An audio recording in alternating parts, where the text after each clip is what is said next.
Hey mga Spark, kamusta kayo? At sa vlog natin mga Spark, pag-uusapan po natin lang ang mga ginagawa ng ka-LDR mo sa'yo kapag mahalaga ka sa kanya.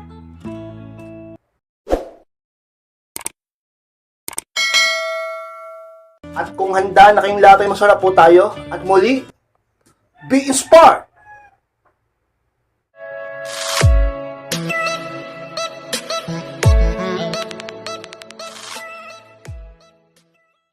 At ang unang bagay na ginagawa ng ka-LDR mo sa'yo kapag mahalaga ka sa kanya is palagi siya nagpapaalam sa'yo. O pamakas pa yun ang unang bagay na dapat mong mapansin. Kapag ginagawa ng ka-LDR mo yan sa'yo, ay siguradong mahalaga ka sa kanya. Dahil nire-respeto ka niya. Pamakas pa. Pero ang totoo, kapag ang isang long distance relationship mo ay hindi nagpapaalam sa'yo, kapag aalis siya, kapag may pupuntahan siya, kapag may sabihin natin gagawin siya, di nagpapaalam sa'yo, malaki ang porsyento na hindi kanya masyadong pinapahalagahan. At malamang sa malamang ay kulang siya sa respeto sa'yo. Diba? Kasi di nagpapaalam sa'yo eh. Oo, sabihin natin magkalayo kayo, LDR kayo. Pero kung talagang mahal ka niya, kung talagang mahalaga ka sa kanya, ay magpapaalam pa rin yan sa'yo. Kahit hindi ka niya nakikita, diba? Kahit hindi kayo nagkakasama, hindi kayo masyado nagkakausap, dahil pinapahalagahan niya ang relasyon nyo at ginagalang ka niya. At dahil doon masasabi natin kapag ang isang lalaki nagpapaalam sa'yo ay mahal ka talaga niya. Ganyan ba ang ka-LDR mo sa'yo, ka-inspired? Kapag aalis siya, pag may pupuntahan siya, pag may gagawin siya, nagpapaalam sa'yo? Or parang wala lang, nagugulat ka na lang, wala lang siya doon sa pwesto niya. Nagugulat ka na lang, umalis pala siya. Nagugulat ka na lang, bigla na lang pala siyang lasing. Nagugulat ka na lang, may kasama pala siyang iba. Nagugulat ka na lang, nasa barkada pala siya. Di siya nagpapaalam, di siya nagsasabi sa'yo. Nagugulat ka na lang sa mga resulta ng ginawa niya na hindi mo alam. Diba? Eh, masasabi ba natin na pinapahalagahan ka niya pag ganon? Diba? Hindi ka niya masyadong pinapahalagahan pag ganon. Real talk lang. Hindi ka rin nga ginagalang o nare-respeto pag ganon. Real talk lang. Diba? Hindi niya rin masyadong pinapahalaga ng relasyon nyo pag ganon. Hindi siya nagpapaalam sa'yo, hindi ka niya ina-update. Hindi niya iniisip yung mararamdaman mo kung ano mang mangyari sa kanya. Diba? Pero pag ang isang lalaki mahal ka at mahalaga sa kanya ang relasyon nyo at may respeto siya sa'yo at seryoso yan sa'yo, palagi yan magpapaalam kahit pa long distance relationship kayo. At ang pangalawang bagay na ginagawa ng ka-LDR mo sa'yo kapag ikaw ay mahalaga sa kanya is kahit sa maliit na bagay ay parte ka. Max pa yan, anong ibig sabihin yan? Kino-consider niya pa rin yung opinion mo, suggestion mo. Hindi siya basta-basta nagdidesisyon nang wala kayong pag-uusap. Diba? O kaya naman kapag may gagawin nga siya, kahit sabihin natin kunyari, anong uulamin niya? Minsan nagtatanong ko siya sa'yo, ano kaya masarap ulam ngayon? O kaya naman nagpaplano kayo kung saan kayo titira. Hindi lang siya basta yung nagpaplano, tinatanong ka rin niya. Saan kaya maganda at safe tumira? May suggestion ka ba? Kahit sa mga maliliit na parte ng maliliit na bagay sa buhay niya, kasama ka, kasangkot ka. Hindi yung siya lang. Partner nga kayo partner. Yung problema sa iba, LDR na nga, long distance relationship na nga, akala mo wala pang girlfriend, akala mo wala pang partner, akala mo wala pang asawa. Kailangan nagdedesisyon sa sarili niya. Magugulat na lang yung partner ng babae. May nagawa na itong hindi niya alam, hindi alam ng babae. Kahit sa malilit na bagay, parte ka. Pagpapakita yun na pinapahalagahan ka niya sa buhay niya. At mahal ka niya, at mahalaga ka. Kung yan na nakikita mo sa partner mo, kahit magkalayo kayo, ay napakaswerte mo. Dahil mahalaga ka sa kanya, ka-inspired. At pangatlong bias na ginagawa ng ka-LDR mo sa'yo kapag mahalaga ka sa kanya is hindi siya pumapayag na wala kayong plano. Yan ang pangatlo, ka-inspired. Pag ang isang lalaki hindi pumapayag na wala kayong plano para sa future nyo, kung saan nang dapat yung pagplanuhan sa inyong relasyon, mahal ka talaga niyan, mahalaga ka sa kanya. Yung ibang lalaki kasi parang walang plano totoo lang. Diba? O siguro naman tinamaan o nalungkot siguro yung iba sa inyo. Bakit? Boyfriend ko kasi wala rin plano Yung partner ko parang wala rin plano. Tagal-tagal na namin LDR, parang walang plano. Kausapin mo siya ng masinsinan. Kailangan nyo kasi pag-usapan yan Diba? Hindi na nga kayo masyado nagkikita. Hindi na kayo masyado nakasama, nagkakausap. Ayaw niyo pang pag-usapan yan, ayaw niyo pang magplano. Napakahalaga kapag nasa long distance relationship kayo, kung ikaw man nasa LDR ka, dapat kayo magkaroon ng plano, magkaroon ng goal, para balang araw ay magkasama na kayo at hindi na kayo muling magkahiwalay pa. Kapag ang isang lalaki hindi siya pumapayag na wala kayong pag-uusap, kapag ang isang lalaki hindi pumapayag na wala kayong plano, ay talaga naman kayong spark, mahalaga ka sa kanya. Gusto niya may plano kayo para sa inyong dalawa, para din habang buhay LDR kayo. Gusto niyang makasama ka, ka-inspire. At pang-apat na bias pa na ginagawa ng ka-LDR mo sa'yo kapag mahalaga ka sa kanya is araw-araw siyang sweet sa'yo at hindi nagbabago. Yun ang pang-apat na inspire.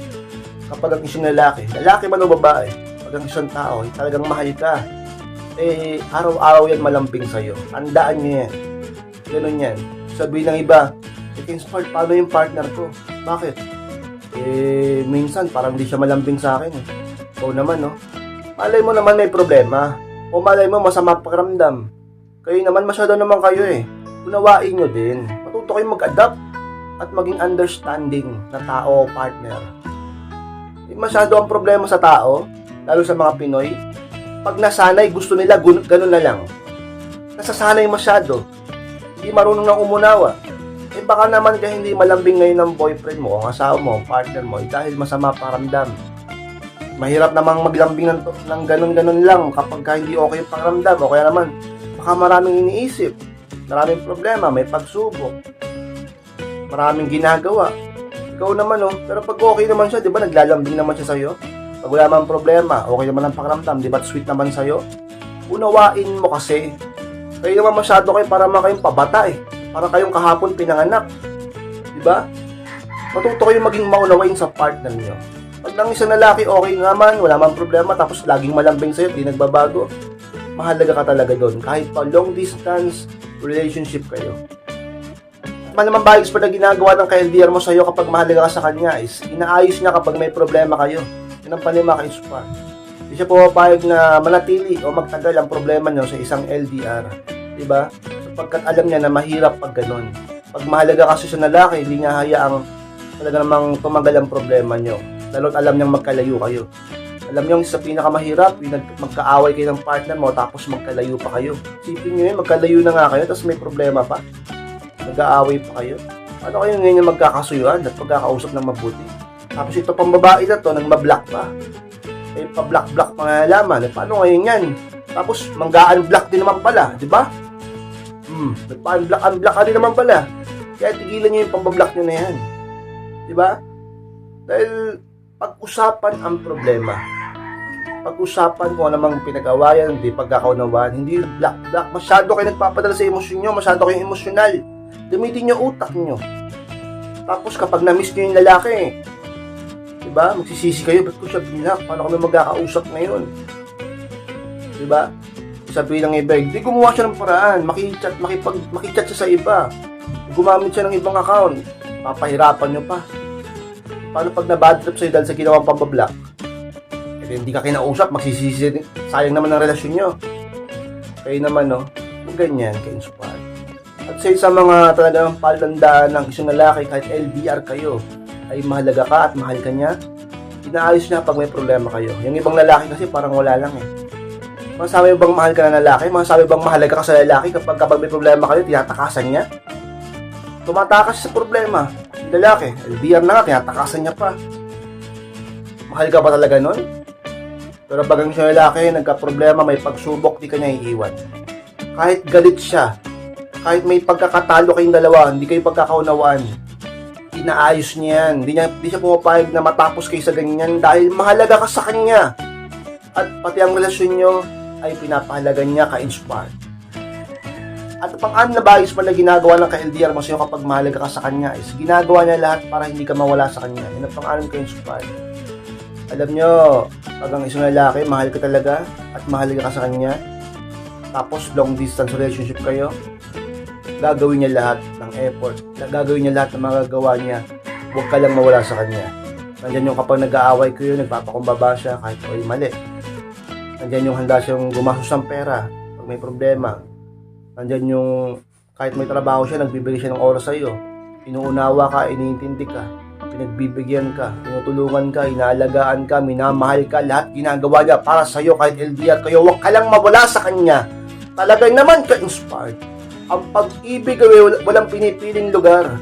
Ang pag-ibig o pakikipaglaban para sa pag-ibig ay walang pinipiling sitwasyon. Talaga naman kahit long distance relationship kayo, kapag mahal ka ng isang lalaki, ay ipaglalaban niya ang inyong relasyon.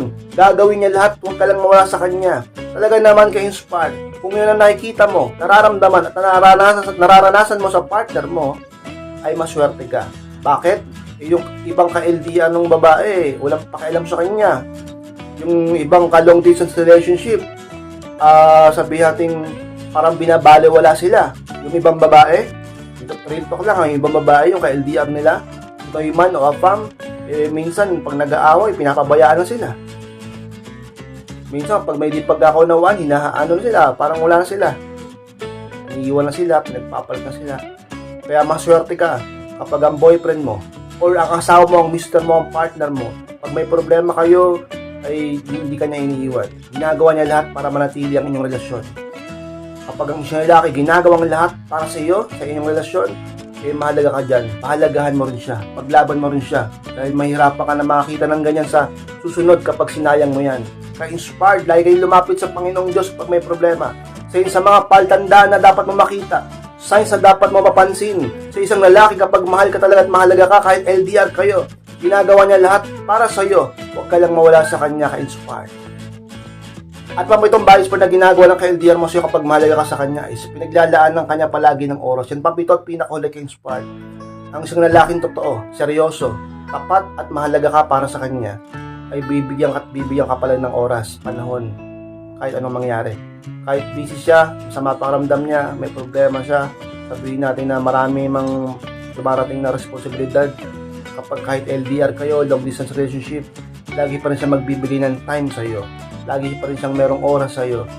Diba? Ginagawa niya ng paraan, hinahanapan niya ng schedule, nilulusutan niya lahat ng pwede niya lusutan, mabigyan ka lang ng panahon, makausap ka lang. Diba? Kapag ganyan ang lalaki sa'yo, mahalaga ka sa kanya. Alam niyo yung ibang lalaki kasi, pag di ka mahalaga sa kanya, yung ibang lalaki, pag di ka talaga mahal, di yan mag-e-effort. Yung ibang lalaki, pag di ka mahalaga sa kanya, tapos LDR pa kayo, di ka mahalaga sa kanya, ay nako, magpapabanjing-banjing lang yan. Minsan nga, di nagpaparamdam yan eh. Minsan nga, tagal mag-reply, kahit wala naman siyang ginagawa. Pero pag ang siya lalaki, nagkaroon siya ng oras, i-share niya yun sa'yo. Kakausapin ka niya, mag-uusap kayo. Hindi niya sasayangin yung pagkakataon na makausap ka pag meron siyang panahon. Ang isang lalaking seryoso, totoo, at mahal ka, kahit long distance relationship kayo, ay laging maglalaan o magbibigay ng oras sa'yo. Ka-inspire. So mas pala po na maraming salamat po maka-inspire sa pagtapos po ng vlog na ito. Tapos ito pong kalimutan na mag-like, comment, share na rin po upang makatulong din tayo sa iba at sa mga hindi pa po subscribe. Ay subscribe po maka-inspire at click na rin po notification bell upang maging updated kayo pag may bago akong upload sa mga gusto magpa-coaching or magpa-advise, makausap ako tungkol sa inyong problema sa pag-ibig or relationship, ay pakichat lang po ako sa aking Facebook, ayun po FB ko at profile picture. Pakichat lang ako mismo, magre-reply sa inyo. Maraming salamat, Maka-Inspired. Mag-ingat kayong lahat. Mahal ko po kayo at muli, be inspired!